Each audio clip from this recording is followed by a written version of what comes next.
जी, अस्सलाम वालेकुम दोस्तों, उम्मीद है आप सब खैरियत से होंगे। गोल्ड के बिज़नेस के हवाले से, गोल्ड की ट्रेडिंग के हवाले से, जिन लोगों को गोल्ड के बिज़नेस में इंटरेस्ट है, उनको मैं कुछ यूज़फुल टिप्स अपने एक्सपीरियंस की बेस के ऊपर शेयर करना चाह रहा था।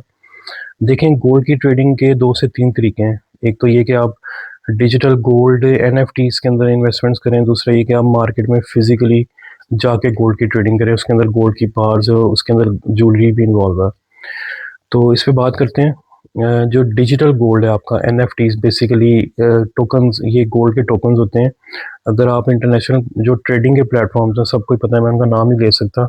उस पे जाके देखें तो एक कॉइन होगा XAU USD। ये XAU बेसिकली गोल्ड का कॉइन है, टोकन है।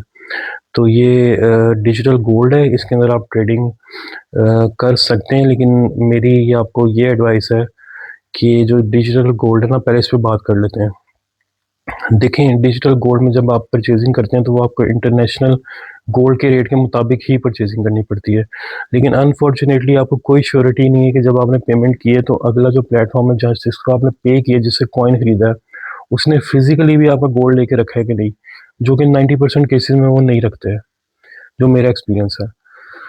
दूसरा ये है कि जब आप वहाँ पे कुछ ना कुछ आपको थोड़ा बहुत प्रॉफिट होता है, जब आप विथड्रॉ करने जाते हैं तो उसके अंदर फिर कमीशन आपको देनी पड़ती है। विथड्रॉ का कमीशन अलग है, विथड्रॉ की फ़ीस, और उन प्लेटफ़ॉर्म्स का कमीशन अलग है सेल परचेज़ का डिजिटल कॉइन के ऊपर। तो काफ़ी वहाँ पे मसाइल हैं, फिर आप अथॉरिटीज़ की नज़र में आ सकते हैं। अगर आप ज़्यादा प्रॉफिट जनरेट कर रहे हैं तो आपको नोटिस आ सकते हैं, और सारा आपको पता ही है। तो डिजिटल गोल्ड के अंदर सिर दर्द ज़्यादा है, इसके अंदर हेडेक आपकी ज़्यादा है, जो मेरा एक्सपीरियंस है। बहुत शॉर्टली मैं आपको भी चीज़ों को ब्रीफ कर रहा हूँ ताकि आपको ज़्यादा टाइम वेस्ट ना हो। सेकंड नंबर पे हम आ जाते हैं फिजिकल गोल्ड की इन्वेस्टमेंट में। इसके अंदर आगे दो कैटेगरीज हैं। एक इसके अंदर आ जाती है ज्वेलरी गोल्ड की, और दूसरा आ जाता है गोल्ड की बार्स।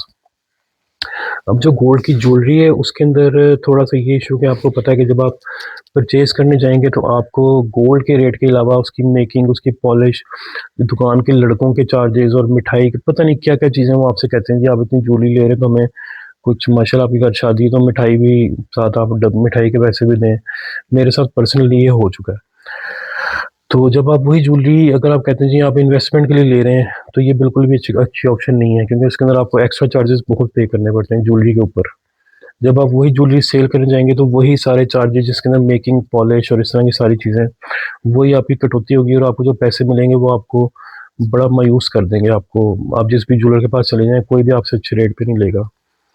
कई दफ़ा तो ऐसा भी होता है कि 22-21 कैरेट कह के तो आपको 18 कैरेट का गोल्ड सेल किया होता है, जो आपको तब पता लगता है जब आप गोल्ड सेल करने जाते हैं। तो ये दूसरी ऑप्शन भी तकरीबन रूल आउट हो गई है। मुझे तो पसंद नहीं है, आप अपना रिस्क के ऊपर कर सकते हैं। इसके अंदर कोई भी किसी किस्म का दावा कबूल नहीं किया जाएगा, आपका अपना रिस्क है। तीसरी ऑप्शन, जो बड़ी अच्छी ऑप्शन है जिसके अंदर मैं करता रहा हूँ, और एक अच्छी प्रॉफिट्स भी इसके अंदर जनरेट होते हैं, वो है गोल्ड बार का बिज़नेस, गोल्ड बार की ट्रेडिंग फिज़िकल मार्केट में जाके। इसके अंदर 2 बड़ी इंपॉर्टेंट बातें हैं कि आपने बेसिकली किसी छोटी लोकल मार्केट के अंदर नहीं जाना, आपने अपने शहर की बड़ी सराफा बाज़ार, सराफा मार्केट के अंदर जाके भी होलसेलर्स को ढूँढना है, गोल्ड की होलसेलर शॉप्स, जिनका एंसेस्टर्स का बिज़नेस, आबाओ-अजदाद का फैमिली बिज़नेस ही गोल्ड का है, आपने उनके पास जाना है। तो उनके पास जाके आपने ट्रेडिंग इसकी जो फिज़िकल सेल परचेज़ है वो करनी है। जब आपको आप अच्छे रेट पे खरीद लें, तो अगर आपको प्रॉफ़िट हो जाता है, इंटरनेशनल गोल्ड का रेट बढ़ जाता है, तो ऑब्वियसली वहाँ लोकल मार्केट में भी गोल्ड का रेट बढ़ जाएगा।